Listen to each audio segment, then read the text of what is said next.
Brands are going independent more than ever. We've brought in expert Jonathan Creek to talk about it. Stay tuned.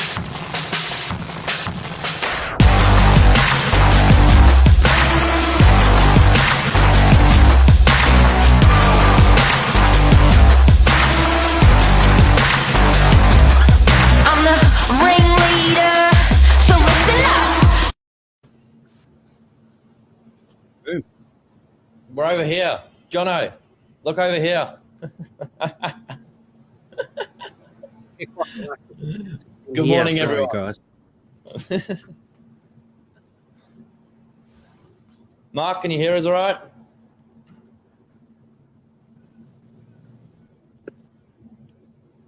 Oh, no. Yeah, it's flaky, but off we go. Flaky, but off we go. This is quite a big topic, especially for any young agent coming into the market, a little bit like myself. We're having the conversation of the importance of self-promotion. Jono, do you want to give us a little bit of an insight as to, first of all, sort of what you do for the viewers? Sure. Morning, Billy. Morning, Mark. For those who don't know who I am, I'm almost a brand storytelling guy. So there's a lot of elements that come to marketing yourselves nowadays in a current environment. I'm a former journalist. I'm a former commercial sales guy. And I sort of bring that all together for not only businesses, but also individuals to work out what is their ultimate brand story and then how to tell it in a way that it becomes infectious so that they get the business that they need to stay viable, which results in the name of my business, Virable. So as viral as you can be while it's still viable for your business and all the time and effort that you have to put into it. Because, you know, if you're a business operator and you come to someone and they say, just make viral videos, but you're not in the viral video game, your real estate business is going to go broke pretty quick. So you have to find that balance. And that's what I do. Yeah, cool. And there so you for go. real estate agents, And I think... Go, Mark. Yep. So I guess where we're coming from here is there's just been so much change and so much churn in our industry where, you know, if you wind back 20 years ago, it was really the umbrella of the agency. You really had to rely on a franchise group back then, professionals, hookers, things like that. There was really no other option. And when you look at where we came from 20 years ago to where we are now, it's very different where independents have really dominated the market. They're not relying at all on franchise groups like that, you know, when you look at it compared to like previous. And what's also interesting is portals like realestate.com and Domain or newspapers, which it was back then. We're not even relying on those as much. So it's really power to the independent agent and even agency. And that's the piece that I'm really interested in this morning to speak with you about, Jonathan. Yeah, it's a really interesting. I'm a data guy. So even though I'm into branding and story, everything I do is driven by data. And, you know, I think in real estate in particular, there was a real sort of almost a relaxation that the introduction of the portals and houses being sold on websites was the total evolution of the industry. And then the only things that would come along would be smart technology, which allowed people to tour houses without going to houses or to auction houses without going to auctions. I think a lot of people thought that that's where the real estate evolution was going to end. It's become a lot more personal now, and I don't know if it's COVID. I don't know if it's people becoming more comfortable with being online. But essentially what we're seeing, and look, you know, I don't think it's the end of agencies or big agency brands at all, because I think there's some individuals in the game that need that support in order to operate at their best. So they will always go back to the agencies and have an agency job. Some of those people just love being in a big business surrounded by other people because they're social animals.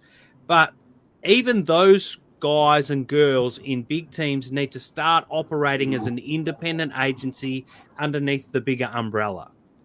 Then you get the other alpha dogs or the people who like to be considered a bit more of a disruptor. And it's a lot easier for them now to step out, go and get their 5-10 years experience at a big agency and step out, give themselves a silly name and market themselves and promote themselves as their own self.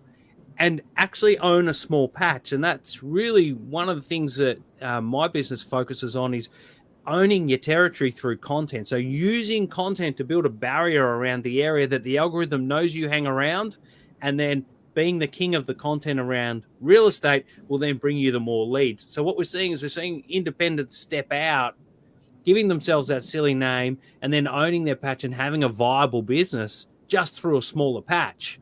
Yeah, they're not dropping 10,000 letterbox drops anymore. They're just dropping 10 to 20 posts on a platform like Facebook and still getting the same amount of business. So it's this freedom, and it really is the next evolution. You can call it real estate 2.0, whatever you want. It's fascinating to watch it. That's an observation. That's an observation we've made off air. There's a lot more brands, small brands, people in the game than there might have been, when you started out your career, Mark, and particularly the franchises that used to dominate have lost part of that market share to, the number of other businesses operating now. Yeah, I think it's fracturing 100%. When I tell this story all the time, when I was a kid, there was only one real estate agent in my neighborhood. One. Like, if you rode your bike around the neighborhood, you only saw one for sale sign. And I remember the day when I saw a competitor's for sale sign, and it was a stop in the street moment to go, hold on a minute, there's someone else that sells real estate here? Like, this is going to be interesting. I was probably a 10-year-old kid, and I found it fascinating. Now drive down the street. You drive down the street in my area, I'm in the eastern suburbs of Melbourne, and there's new agencies popping up every day.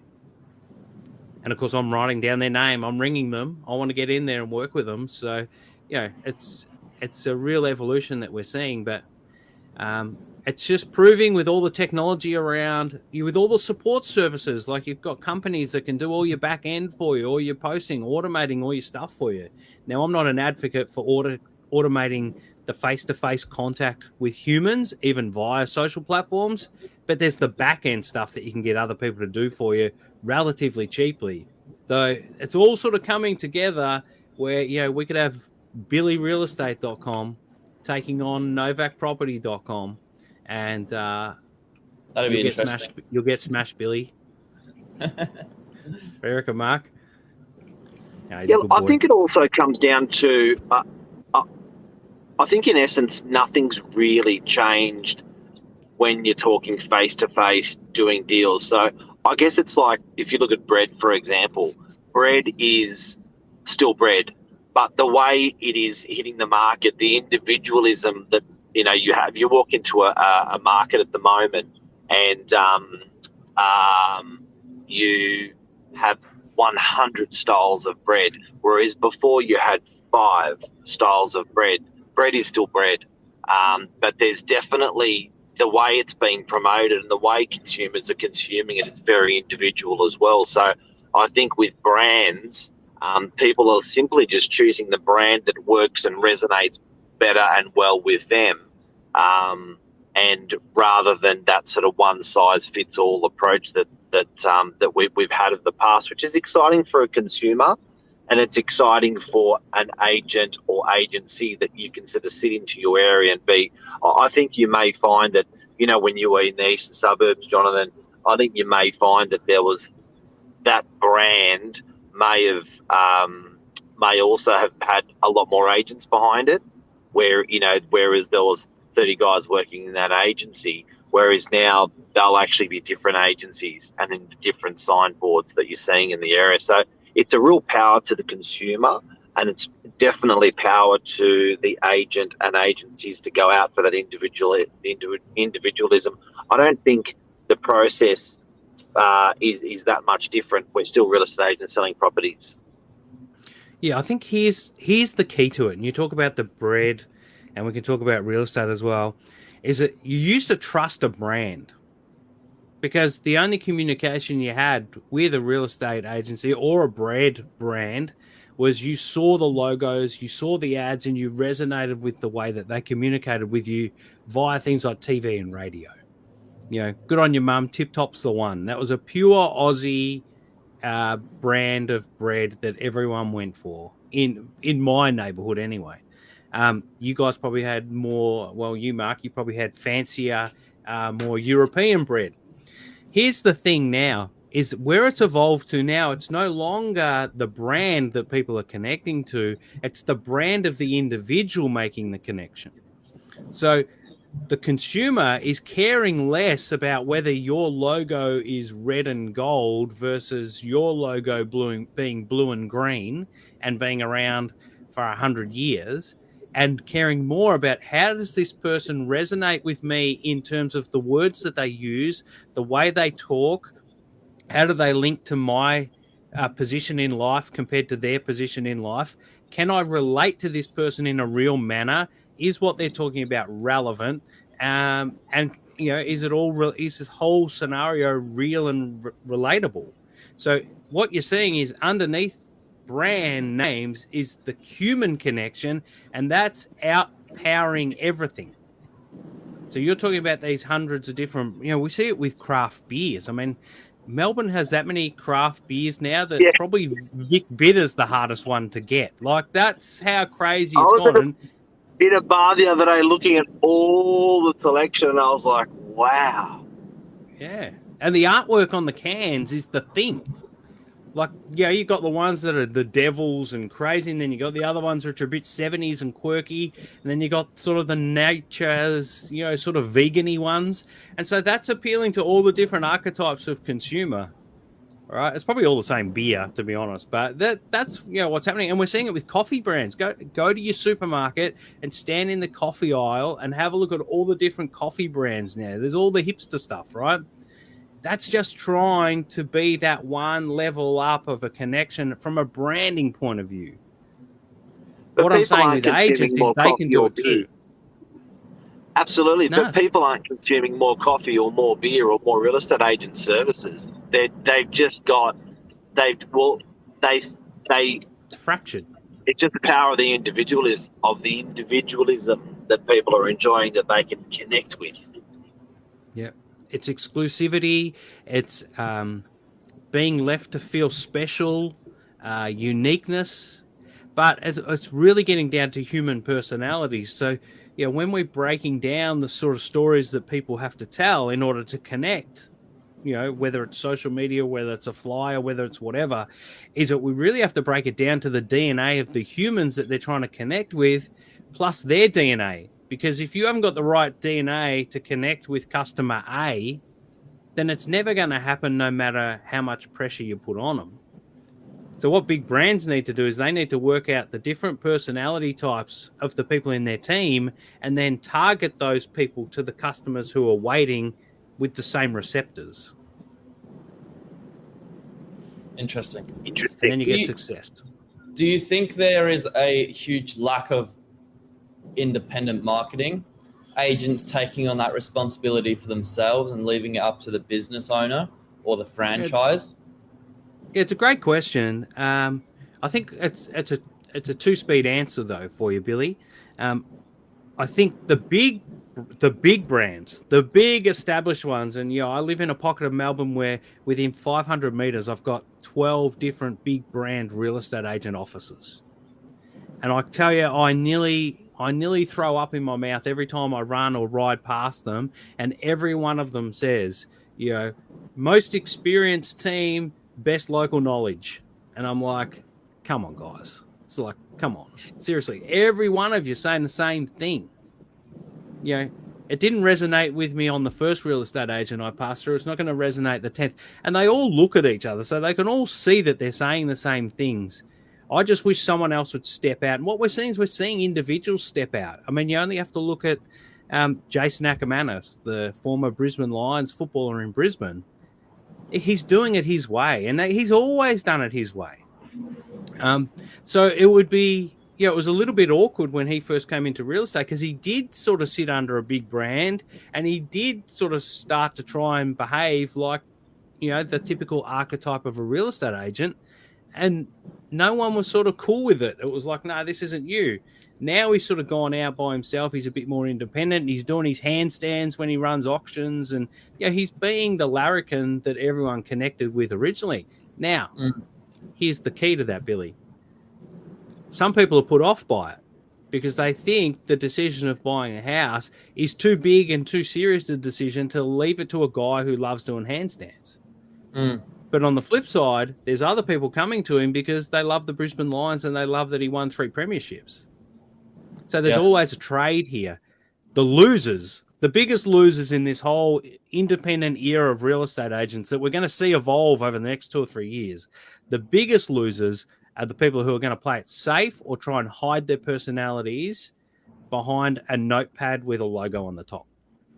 The ones who don't put themselves out there and communicate are going to be the losers. Yeah, well said. And the opportunity is there. You know, there are a lot of different outlets these days to get your personality over the phone. You know, you don't need to be in front of everyone. The portals are one example, but probably the most dated example. You know, the social media has been a huge success for many agents and agencies, and I'm sure there's plenty more. Don't you love the exuberance? Don't you love the exuberance of youth, Mark? When you got the young gun in the conversation talking about the old school of portals. Like portals are old to him. True. Portals are old. Yeah, it's true. But see, this is for people who've been in the game for 20 or 30 years. If you're a real estate agent in your mid-50s and you know you've been using portals for 10 years, Billy's a great example of the next generation. They think portals are old school. So they're looking for a new way to buy and sell homes. They're looking to be communicated to not in the old school portal way. They don't want to have to go to a website and search for a property. They want their dream property delivered to them by someone they trust in their feed because Facebook's listening and knows that they're in the market for a house. So Facebook's algorithm goes and finds Billy's video about a house that best matches the conversation that they've had with their friends and goes, what about this one? That's how it works. It's right there. I'm telling you guys how this works, and I'm so stunned that no one really does it. Like, do it. Try it. And also before we roll out, I just want to say, just to have a chat, say good day to a couple of people that are watching. Michelle Cheney from Michael Robinson & Co., proudly independent company for 44 years. Technology allows us to remain number one in our area. 4 other franchises in the town of Forbes. So, good plug. And Michelle's the champion. I love their business. Actually, out of interest, they were one of the highest viewed shows that we did last year with these guys. With their a champion business, but it's a 44-year-old company. And to see the change that they've had with social media and technology, and they've embraced into their company, is pretty cool. Even just to actually front up on a video for a principal that's been doing real estate for 44 years, Michael, you know, that's pretty cool. But you've got to be able to change, and this is all businesses, Jonathan. This can apply to plumbers, electricians, to everyone. 100%. It's the future of business. Like, the connections aren't going to be shotgun TV ads. Let's shoot it out there to as many people as we can and see what sticks. This is about strategically scientific-based, data-driven targeting. This is how it works. This is what you have to do. Hey, here's Lisa Kramer, a great example of someone who I've had a little bit to do with, I'll be honest with you. You know, the other day she put out one of her first videos for a new angle of a business that she's on, a lead. Within 10 minutes, a customer picked up the phone and gave her a call. Like, incredible. What more proof do some of these people want? I know that there are people watching this within 500 meters of me still thinking whether allowing agents to post their own videos on their own social media is a good idea. Like, that's the gap that we're talking about. I wish I had a widescreen, Billy, because my hands are ticking in both your ears. That's a big gap. Like, my hands are out there.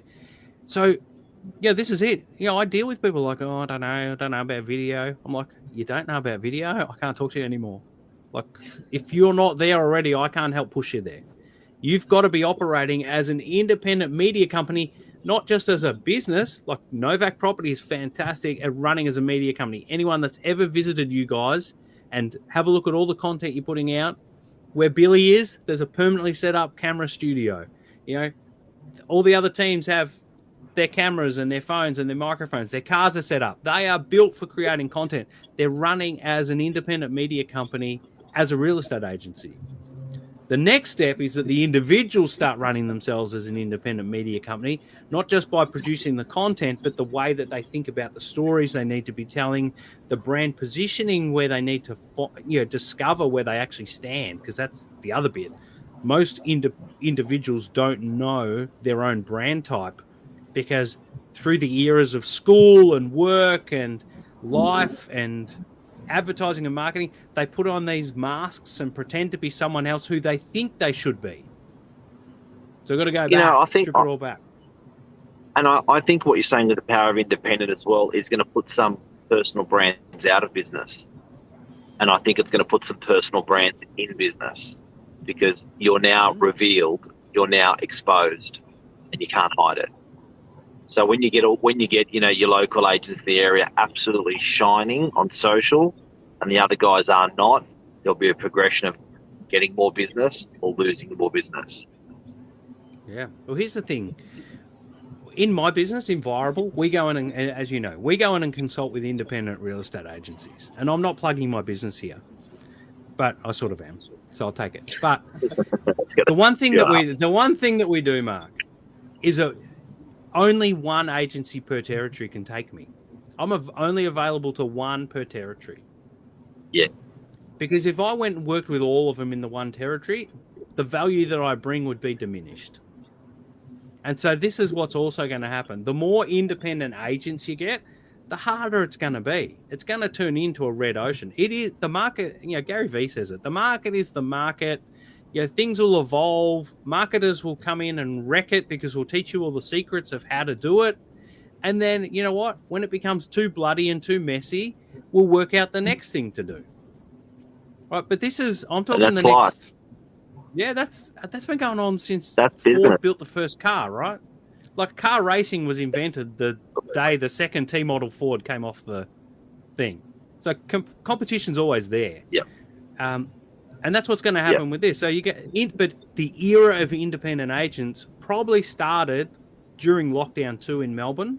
People started to realize, I can't sit around and do nothing anymore. I've got to get ready. And we were teased with unlocking and opening up. So guys and girls started ramping up their content and getting known. And then we got locked down again, and then we opened up and locked down. So every time we did that, there was less and less people seeing it through. But what's going to happen is between 6 months ago, say October, through to 2025 is going to be the rise of the independent agent, where you should be, as an agent, blasting out content. Whether you're under an umbrella of a big brand or not, think about yourself, because you build that collateral, that's value to you.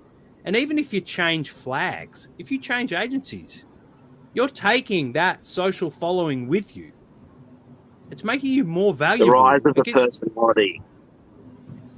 Personality-driven marketing. That's all it is. The rise of the personality, and you are consuming that brand and that personality. And if you don't have your personality and brand out there, people will find another one that resonates with it, because you're simply not there. Mm. Yeah. That's a show. 100%. It's big. Good chat. So in summary, before we go, the lessons out of today, guys, what are they? Well, for me, the lessons is you just got to start. It's probably not even a lesson; it's an order. And when I say start, don't give me 7 days. Don't give me 5 days. Give me 100 pieces of published content in the next 6 months. 100 pieces, and then come back to me and tell me it failed, because I bet you it won't. It's 1 a day. It's 3 minutes a day. Is it? Pick up your phone.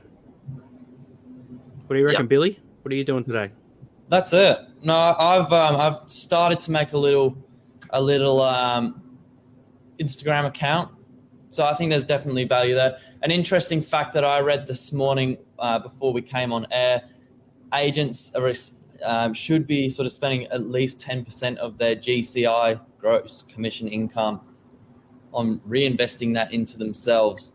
Now, I think the most successful agents in our business are definitely paying for some of the self-promotion. How can you really expect to be, selling houses when you can't be seen? So, yeah, but I'm going to burn you there. I don't reckon you need to. You've got to be out. You've got to be out there and appealing to some sort of the market. Yeah, I'd be saving your money for promoting the videos and content around the properties that you're selling. Yeah, but for building your own brand, you can do it for free. Oh, you can. It's the same thing. There's no such thing as free. There's no such thing as free. So that 10% you're referring to, that 10% you're referring to has been going on for hundreds of years, and it morphs into different systems, ways, advertising, labour, work, but it's always there. You do have to spend that much on your brand. And you may not be cutting a check out for a newspaper for 10% of your money, but you may be sitting on your phone for 8 hours a day, 8 hours a week, and that is 20% or 10% of your time. But that 10% is that 10%. Is that 10%? Call it money, call it time, call it whatever you want. It's there. I apologise, Billy. I misunderstood your quote. I thought you were talking about posting and boosting and advertising and spending on your promoting your content. But like Mike said, time investment is all what it is. Yeah. That's the show, though. Thanks, Jonathan. My pleasure. Off to get some rat tests done for kids going to school. Day one of the rats. 2 weeks. Busy 2 weeks ahead. Oi. I think we've. Sorry, just dropped out. Oh, here we are. Sorry. So just to give you just to give Jonathan a bit of recognition, if people aren't spending time with people like Jonathan and on a figure of what Billy is talking about 10%, I think you're in trouble. Whether you're an electrician, plumber, any business, any person that's running their own business like a sales agent, you've got to be investing your time into or 10% in someone like this man that's here. So, Jonathan, you're a hired gun. We're going to leave your details behind. And, guys, if you need help with building your brand, going viral, doing stuff like that, you should be spending 10% of your time. This is the guy. Thank you, Mark. Really appreciate it. Thank you, Billy. Great show. Cheers, guys. Thanks. Have a good day. Guys, cheers. Bye-bye.